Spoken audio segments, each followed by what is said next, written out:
अस्सलाम वालेकुम वरहमतुल्लाहि वबरकातुहू। आज राष्ट्र सहारा रोज़नामे में एक बहुत ही अहम इदारिया लिखा गया है, इसे पढ़ता हूँ, सुनिएगा। इंतकामी कार्रवाई या मासूमा का कत्ल। हमास इसराइल जंग वक्त के साथ ख़तरनाक होती जा रही है और बहुत बड़े इंसानी बहरान की सूरत इख्तियार करती जा रही। अक़वाम मुत्तहिदा के साथ दुनिया के कई ममालिक कोशिश तो कर रहे हैं कि किसी तरह जंग बंदी हो जाए, क्योंकि नुकसान सिर्फ इसराइल, फ़लस्तीन और हमास को ही नहीं हो रहा है, बल्कि आलमी मईशत को भी किसी न किसी हैसियत से नुकसान पहुंच रहा है, जिसकी बात कोई नहीं कर रहा है। दरअसल जंग जिस वक्त शुरू हुई थी, उस वक्त किसी ने उसे रोकने की कोशिश नहीं की, बल्कि कुछ ममालिक ने तो आग में घी डालने का काम किया, जिसकी वजह से इसमें और शिद्दत आ गई। अब हालत यह है कि न तो इसराइल जंग बंद करने को तैयार है और न हमास। दोनों ही अपने वजूद की लड़ाई लड़ रहे हैं, जिसका अंजाम क्या होगा किसी को पता नहीं।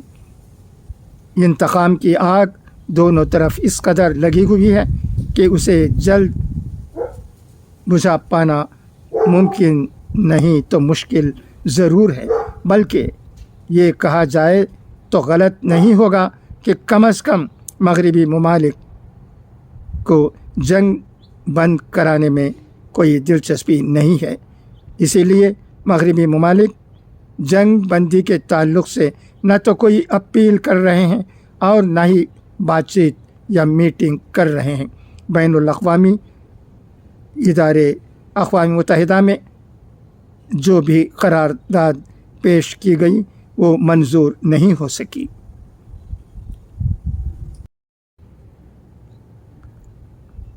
एक तरह से जंग में उसकी बेबसी और लाचारी एक बार फिर दुनिया के सामने आ गई। फ़िलहाल दुनिया के सामने सबसे बड़ा सवाल ये है कि जंग कैसे बंद हो और इसकी पहल कौन करे।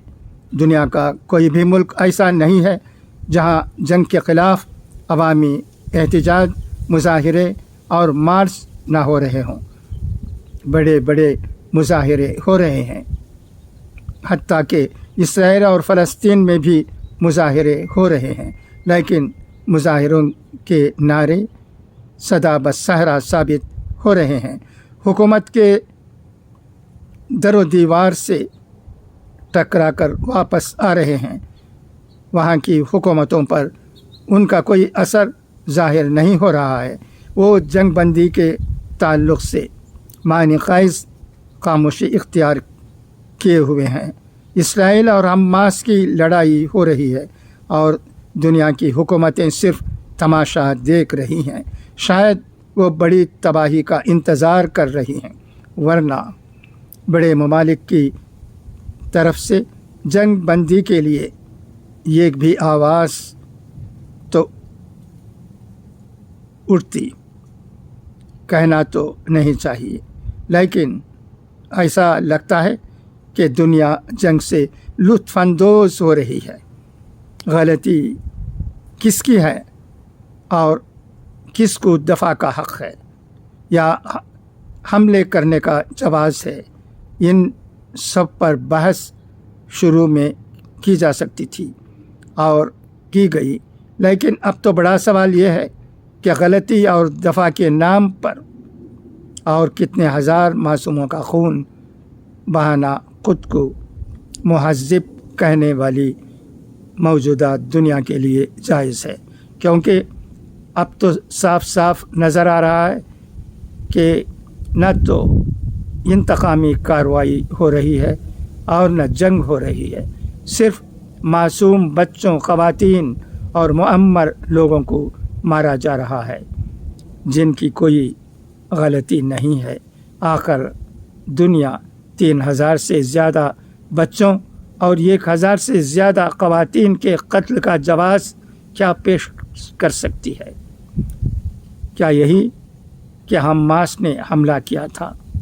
अगर یہ فرض بھی کر لیا جائے کہ اسرائیل حماس سے بدلہ لے رہا ہے اور حماس اسرائیلی حکومت اور فوجیوں سے، تو اسرائیل نے حماس کے کتنے لوگوں کو مارا؟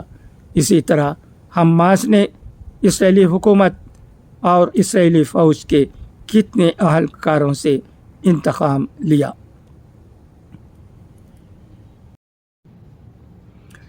اس کی فہرست بھی دونوں نہیں پیش کر سکتے۔ اس کا مطلب یہ ہے کہ دونوں خون کی پیاس صرف عام لوگوں، معصوم بچوں اور خواتین کے قتل سے بجھا رہے ہیں۔ ایسا نہیں ہے کہ اس حقیقت سے دنیا لا علم ہے۔ تقریباً روزانہ ہی مہلوکین، زخمیوں، یہاں تک کہ پناہ گزینوں کے اعداد و شمار آتے رہتے ہیں۔ بھوکے پیاسے لوگوں اور طبی ضروریات کی بھی رپورٹیں آتی ہیں۔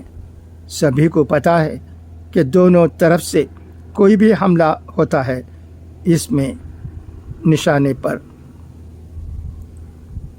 ایک آدھ کا ہی مطلوبہ دشمن آتا ہے، جن کو جنگ کے 3 ہفتے بعد بھی انگلیوں پر گنا جا سکتا ہے۔ صرف عام لوگ مارے جاتے ہیں یا زخمی ہوتے ہیں۔ دنیا جانتی ہے کہ جنگ اگر جاری رہے تو اس کا دائرہ بڑھ بھی سکتا ہے۔ پھر بھی بے حسی کا مظاہرہ سمجھ سے باہر ہے۔ جس طرح اسرائیل جنگ کے تعلق سے اپنے خطرناک جرائم کو ظاہر کر رہا ہے، بلکہ اعلان کر رہا ہے، اس سے مستقبل میں مذکورہ خطے میں امن قائم کرنا نہایت ہی مشکل ہوگا۔ ضرورت اس بات کی ہے کہ جنگ کے تباہ کن اثرات اور خطرات پر سنجیدگی سے غور کیا جائے۔ پورے خطے کی سیکورٹی کو خطرے میں ڈالنے سے بچایا جائے۔ بار بار کشیدگی، انتظامی کارروائی اور جنگ سے بچنے کے لیے ہمیشہ کے لیے فلسطین کے مسئلے کو حل کر دیا جائے، ورنہ جب تک مسئلہ حل نہیں ہوتا مستقبل میں بھی جنگ کے امکانات کو نظر انداز نہیں کیا جا سکتا۔ دعا ہے کہ اللہ اس جنگ کو جلد ختم کرے۔ خدا حافظ، فی امان اللہ۔